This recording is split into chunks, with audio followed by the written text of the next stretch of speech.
सुप्रभात दोस्तों, मैं हूं आपका दोस्त सागर अरोड़ा और आपका स्वागत करता हूं अपने YouTube चैनल नयन IAS पे।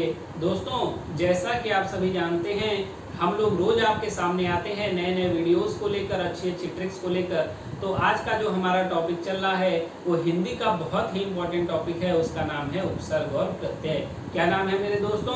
उपसर्ग और प्रत्यय। यह क्या होता है, कितने प्रकार का होता है, इसकी चर्चा हम लोगों ने अपने पहले वीडियो में कर ली है। आज हम लोग आ रहे हैं कुछ एग्जाम्पल्स पे। हमने आपको अपने पहले वीडियो में बताया था कि संस्कृत भाषा में 22 मूल उपसर्ग होते हैं। कितने होते हैं? 22 मूल उपसर्ग होते हैं।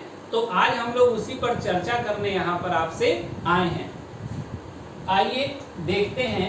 हमारा जो अगला है वो है दूर। क्या है मेरे दोस्तों? दूर। यह हमारा उपसर्ग है। क्या है?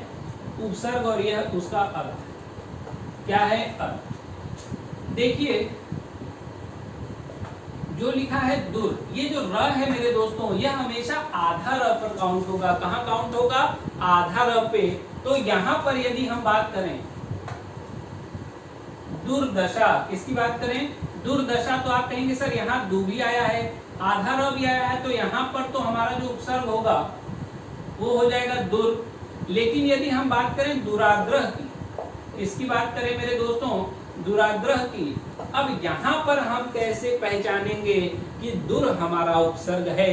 यही तो मैं आपको सिखाने आया हूँ। तो आइए देखते हैं। यदि इसका आप संधि विच्छेद करते हैं तो दु प्लस राग्रह करेंगे तो क्या बताइए, यह कोई शब्द है? राग्रह नाम का कोई शब्द होता है? आप कहेंगे नहीं सर, राग्रह नाम का कोई शब्द नहीं होता। शब्द क्या होता है? आप कहेंगे इस र को यदि हम तोड़ते हैं तो इस र से हमें मिलेगा आधा र प्लस आ। क्या मिलेगा मेरे दोस्तों? आधा र प्लस आ। इससे बनेगा क्या? रा। क्या बनेगा मेरे दोस्तों? रा। तो हमेशा याद रखना, यहाँ से हमें मिल गया दू और यहाँ से मिल गया आधा र, तो इससे क्या हमारा बन गया? दूर। यह तो हमारा उपसर्ग बना। अब यदि इसका संधि विच्छेद करें तो यहाँ बनेगा आग्रह। क्या बनेगा मेरे दोस्तों? आग्रह। और ये जो आग्रह होगा, आग्रह का तो अर्थ होता है कि किसी को मनाना, किसी से आग्रह करना, किसी से विनती करना। तो याद रखना, इस दुराग्रह में भी हमारा जो उपसर्ग होगा वो क्या होगा? दुर होगा। क्योंकि कैसे होगा मैंने आपको समझाया है, और भी जहां जहां जरूरत है मैं आपको समझाऊंगा। आइए, यदि हम आगे की बात करें तो हमारे पास लिखा है दुराचार। क्या लिखा है मेरे दोस्तों?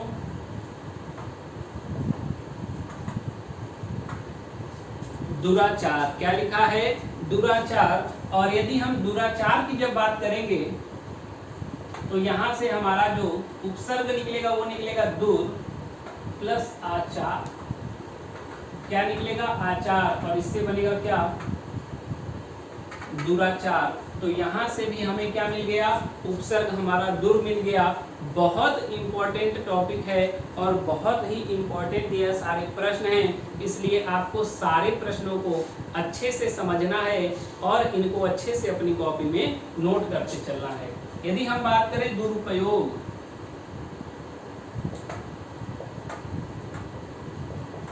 आप कहेंगे सर यहाँ पर तो र के प्लेस पे रू आ गया, तब यहाँ क्या करें? तो अभी मैं बताता हूँ मेरे दोस्तों।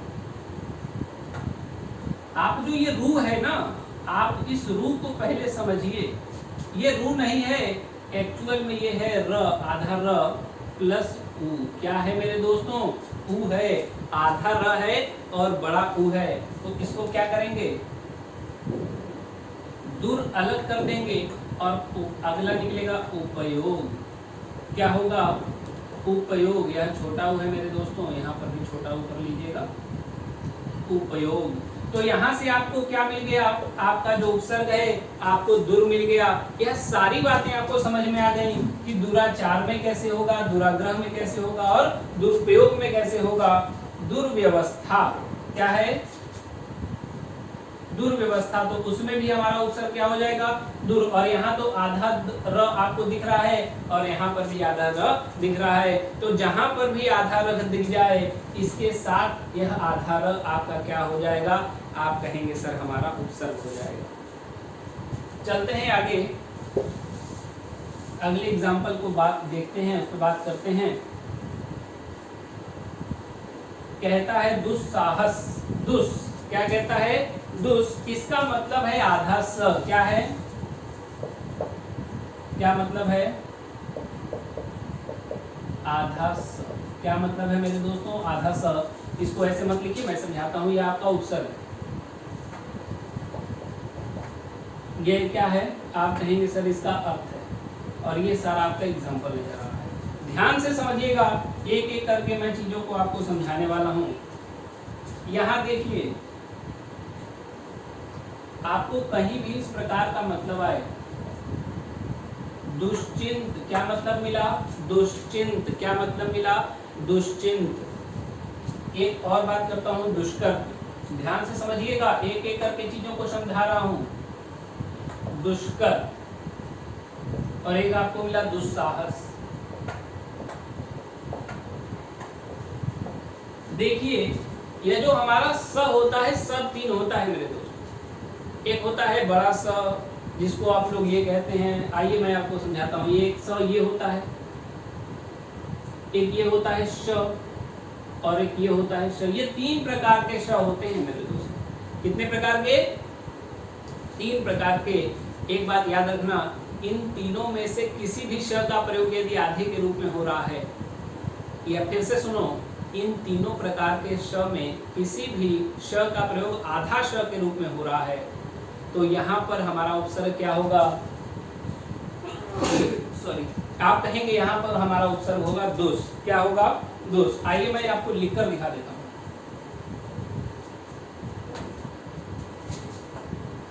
श, स और श का प्रयोग, इसको नोट कर लो, कभी भी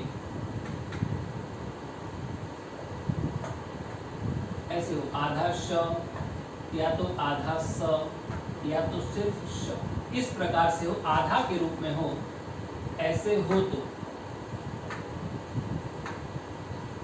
वहां हमेशा उपसर्ग में आधा स का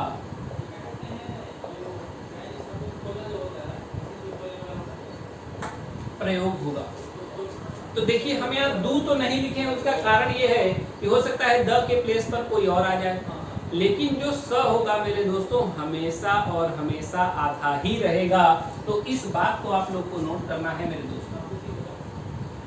यहाँ पर देखिए आधा स आया है, तो यहाँ पर भी आपका उपसर्ग क्या हो जाएगा, दुस हो जाएगा। यहाँ पर भी आपका आया है, यहाँ पर भी आया है, ये तो आप देख ही रहे हैं। यहाँ पर आप देख सकते हैं, यहाँ पर आप देख सकते हैं। और आप देखिए चिंत, इसका मतलब क्या होता है, चिंतन करना, आप बता सकते हैं। कर, कर का मतलब होता है किसी काम को करना। साहस मतलब आप जानते हैं, साध्य मतलब भी जानते हैं। ये है कर्म और ये है शासन, मतलब इनका अर्थ तो निकल रहा है। लेकिन आप कहेंगे सर यहाँ तो दुष्ट आ गया, तो मैंने आपको बताया है कि जहाँ भी आधा श आता है, चाहे शलजम वाला आए, चाहे शरीफा वाला आए, चाहे कोई सा भी आए, वहाँ पर जो हमारा उपसर्ग में स का प्रयोग होता है वह आधा स ये वाला बनता है। इसे नोट करिए, चलेंगे हम लोग आगे।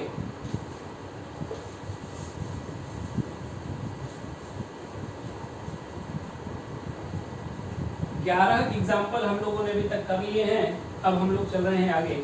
22 हम लोग को टोटल करना है मेरे दोस्तों। कितना करना है, 22। अगला है 12। कौन सा है मेरे दोस्तों, ये 12 नंबर है। ये आपका उपसर्ग है, और यह क्या है मेरे दोस्तों, आप कहेंगे सर यह है इसका अर्थ और यह है इसका उदाहरण। अब देखिए बात फिर वहीं पर आ गई, किस पर आ गई, न पर आ गई। तो याद रखना, ये अलग करना है यहाँ से। डर, डर का अर्थ क्या हो रहा है, निकल रहा है। वास को अलग कर दो, वास को अलग करोगे तो वास मतलब होता है रहना।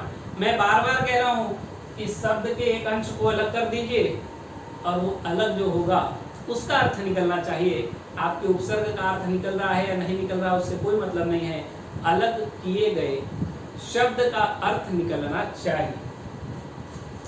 बंध, बंध का मतलब होता है बांधना। यहाँ पर भी अर्थ निकल गया, तो जो अर्थ निकल गया तो ये क्या हो जाएगा, उपसर्ग। ये क्या हो जाएगा, उपसर्ग। ये क्या हो जाएगा, उपसर्ग। सिद्ध का भी अर्थ निकलता है, तो यहाँ पर ये उपसर्ग। शेद, यहाँ भी उपसर्ग। गम, यहाँ पे भी उपसर्ग। तो उपसर्ग क्या हो गया, नी हो गया। यहाँ समझाने जैसा कुछ भी नहीं था, जो बात बताने की थी हमने बता दी है। इन सारी चीजों को आप लोग अपनी कॉपी में नोट करिए, चलेंगे हम लोग आगे।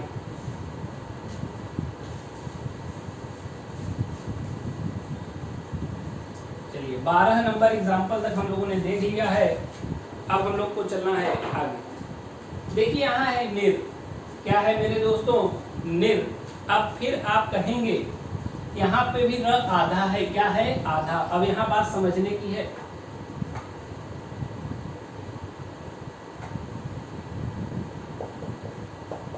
यहाँ क्या है मेरे दोस्तों, बात है समझने की। किसकी बात है, समझने की। आइए समझाता हूं।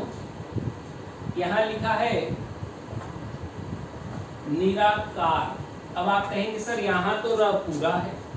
क्या कहेंगे, र पूरा है। तो क्या देखिए, ये राकार का कोई मतलब होता है। आप कहेंगे नहीं सर, आकार का मतलब होता है। किसका मतलब होता है, आकार का। तो जब इसका संधि विच्छेद करेंगे तो आएगा निर प्लस आकार। क्या आएगा, निर धन आकार। और यही हमारा जो निर होगा तो क्या हो जाएगा, उपसर्ग हो जाएगा। आगे आइए, निरोग। ये क्या है, निरोग। यहाँ पर भी क्या होगा, निर होगा। यह थोड़ा इम्पोर्टेंट है, इसे याद कर लीजिएगा कि निरोग में हमेशा जो उपसर्ग होगा वो निर होगा। दोस्तों कई चीजें ऐसी होती है जिसका एक्सप्लेनेशन नहीं हो सकता, तो उन चीजों को आपको याद करना है। जैसे नीरस है, निरादर, तो यहाँ तो आप कर सकते हैं, कर तो यहाँ पर भी सकते हैं। तो आइए कर ही देता हूँ, आप लोगों को यदि दिक्कत है तो। निर्धन ओम, आप कहेंगे सर निरोग, लेकिन ये आपको एक्चुअल में सही है लेकिन पढ़ने में अच्छा नहीं लगेगा, इसलिए इसको आप लोग याद करके ही समझिएगा। आगे है निरादर। यहाँ पर भी निर होगा, यहाँ पर भी निर होगा, यहाँ पर भी होगा, यहाँ पर भी होगा और यहाँ पर भी होगा। एक ट्रिक मैं आपको बता सकता हूँ। क्या बता सकता हूँ, ट्रिक। जब भी किसी शब्द में निर आ जाए, मतलब इस प्रकार से, यहाँ पर न पर छोटी की मात्रा होनी चाहिए और ये र पूरा होना चाहिए। याद करो ट्रिक। न पर छोटी की मात्रा होनी चाहिए। किसकी मात्रा, कहो छोटी की। र कैसा होना चाहिए, मेरे साथ बोलो, र पूरा होना चाहिए। र कैसा होना चाहिए, र पूरा होना चाहिए। यदि ऐसी कंडीशन मिलती है तो आप बंद करना और उपसर्ग क्या लगा देना, निर लगा देना। चेक कर लो, कहीं पर भी गलत नहीं होगा। गलत उस कंडीशन में होगा जब न पर आप बड़ी ई की मात्रा लगाओगे। किसकी मात्रा लगाओगे मेरे दोस्तों, बड़ी ई की मात्रा। और जैसे ही न पर बड़ी ई की मात्रा लगाओगे वो तुरंत यहाँ आपका यह उपसर्ग गलत हो जाएगा। तो ध्यान रखना, न पर छोटी ई की मात्रा। क्या ध्यान रखोगे, न पर छोटी ई की मात्रा और यहाँ पर पूरा र। नोट करिए साथियों, चलते हैं आगे। अगला बहुत इंपॉर्टेंट है, फिर से वही श और स का खेल है, हम लोग उसे फिर से समझेंगे। देखिए यह जो निस है यह आपका उपसर्ग है और यह है जो इसका, यह है आपका क्या है मेरे दोस्तों, और यह सारी चीजें आपकी एग्जाम्पल हैं। मैंने आपको बात बताई है कि स जो है वो कितने प्रकार का होता है, 3 प्रकार का। एक तो ये वाला होता है, एक ये वाला होता है और एक ये वाला होता है। 3 श होते हैं। कितने श होते हैं, 3 श होते हैं। और कहीं पर कोई भी आधा श आ जाए, बार बार कह रहा हूं, जैसे वहां दुष्ट था, द था, तो मैंने आपको वहां समझाया था। इन तीनों में से कोई भी शब्द क्या हो, आधा आए। जैसे आधा स आए या आधा श आए या आधा श आए, क्या आना चाहिए, ये आना चाहिए। तो इनका जो उपसर्ग होगा, उपसर्ग में हमेशा और हमेशा आधा स ये वाला रहेगा। इस बात को आपको याद करने की थी, हमने आपको बताया। यहाँ पर भी देखो ये आधा श आ रहा है कि नहीं आ रहा है। हमने कहा था चाहिए या चाहिए या चाहिए, आपका उपसर्ग में क्या रहेगा, आधा स। देखो यहाँ पर उपसर्ग क्या दे रहा है, ये देखो आधा श आ गया, क्या आ गया, आधा श। और उपसर्ग देख लो क्या है। तो ट्रिक बहुत इंपॉर्टेंट है दोस्तों। क्या इंपॉर्टेंट है? ट्रिक। जो तरीका मैं आपको बता रहा हूँ वो तरीका न तो आज तक किसी ने बताया होगा, न तो आगे कोई बताएगा। मैं जो कह रहा हूँ उसे नोट करो अपनी कॉपी में। चलते हैं आगे। यहाँ देखिए लिखा है निष्पाप। क्या लिखा है मेरे दोस्तों? निष्पाप। अब आप जाएंगे, आपके पेपर में एक ऑप्शन ये भी रहेगा। क्या रहेगा आपके पेपर में? और एक ऑप्शन ये भी रहेगा, आप इसको कर आएंगे और घर आएंगे, हमारा वीडियो देखेंगे, कहेंगे सर ने तो ऐसा पढ़ाया था लेकिन हमारे दिमाग में चीजें नहीं थी, शायद हम सर का ये वीडियो नहीं देख पाए थे, तो बाद में पछताने से अच्छा है अभी थोड़ी सी मेहनत कर लो, पूरा देखिए, सब कुछ समझ में आएगा। यहाँ देखो निश लिखा है, यहाँ पर भी आता स, यहाँ पर भी वही है, यहाँ पर भी वही है। तो देख लीजिए मेरे दोस्तों, मैं बार बार कह रहा हूँ स आधा होना चाहिए। क्या होना चाहिए? आधा। चाहे श ये हो, चाहे ये हो, चाहे ये हो, उपसर्ग में हमेशा प्रयोग इसका होगा।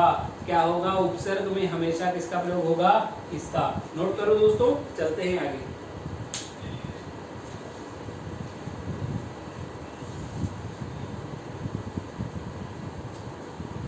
बहुत ही इंपॉर्टेंट चीजें मैं आपको पढ़ा रहा हूं, चलते हैं।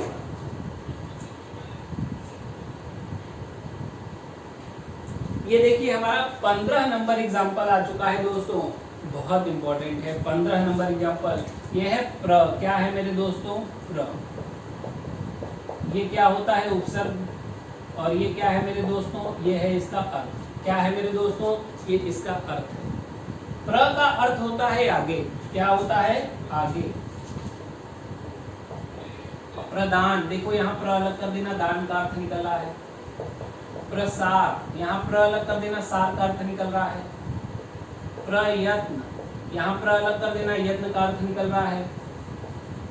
प्रबल, यहाँ बल अलग करना, बल का अर्थ निकल रहा है, प्र को अलग कर देना। तो यह एकदम आसान है। यहाँ पर उपसर्ग प्र होगा, आप सब जानते हैं, इसमें कोई ज्यादा समझाने की चीज नहीं है। तो जहाँ समझाने की चीज है वहां मैं समझाऊंगा, और जहाँ चीजें बताने की हैं, इंपॉर्टेंट क्वेश्चन, इंपॉर्टेंट एग्जाम्पल भी हैं, आपके सामने यहाँ नजर आ रहा है, आप अपनी कॉपी में इसे नोट करते चलिए।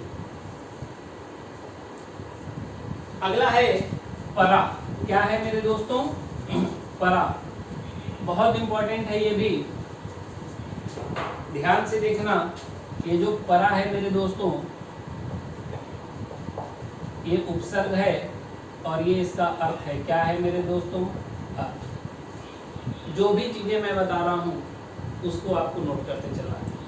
देखो परा का मतलब होता है विपरीत। क्या मतलब होता है? विपरीत। जैसे जय, जय मतलब जीत जाना, हार जाना मतलब उसका विपरीत हुआ। और पराजय का मतलब क्या होता है? हार जाना।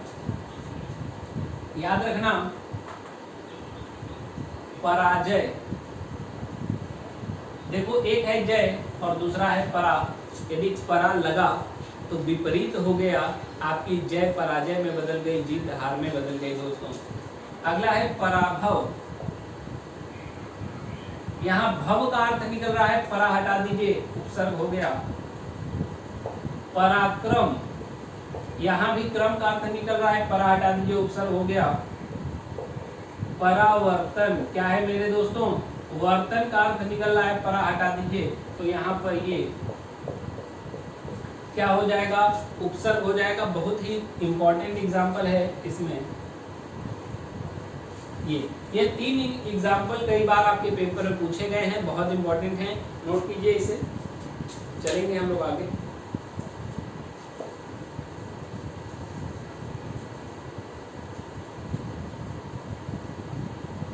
अगला हम लोग का है 17 नंबर एग्जाम्पल, कहता है परी। याद रखना एक बात इसकी बहुत इंपॉर्टेंट है, ये है उपसर्ग, ये है अर्थ। क्या है मेरे दोस्तों? अर्थ है। ध्यान से समझना, परी का मतलब होता है चारों ओर। क्या होता है? परी का मतलब होता है चारों ओर। मैं बार बार कहता हूं, जब कोई चीज इंपॉर्टेंट है तो उसे इंपॉर्टेंट मार्क किया करो, मेरे साथ साथ लिख लिया कीजिए दोस्तों। बहुत इंपॉर्टेंट है। देखो यहां लिखा है परिक्रमा, क्या लिखा है मेरे दोस्तों? परिक्रमा। दूसरा लिखा है परिवार, तीसरा लिखा है परिश्रम, क्या है? परिश्रम। चौथा लिखा है परिपूर्ण। सारी बातों को समझाऊंगा, ध्यान से बस आप लोगों को समझना है। आप किसकी मात्रा देखिए, बार बार मैं कहता हूं उपसर्ग के समय मात्रा पर भी फोकस करना बड़ा जरूरी है। यदि मात्रा आप बड़ी लगा देते हैं, आपके पेपर में आएगा परिपूर्ण, ऑप्शन नंबर ए लगाएगा परि, ऑप्शन नंबर बी लगाएगा परि, ऑप्शन नंबर सी लगाएगा परा, ऑप्शन नंबर डी लगाएगा परिपूर्ण। इस प्रकार से आपको कंफ्यूज नहीं होना है। मैं बार बार कह रहा हूं, जो चीजें कंफ्यूजन की हैं उस कंफ्यूजन को यहीं दूर कर लीजिए, अपने घर पर बैठकर इस वीडियो को देखकर दूर कर लीजिए। पेपर में कंफ्यूजन नहीं होना चाहिए।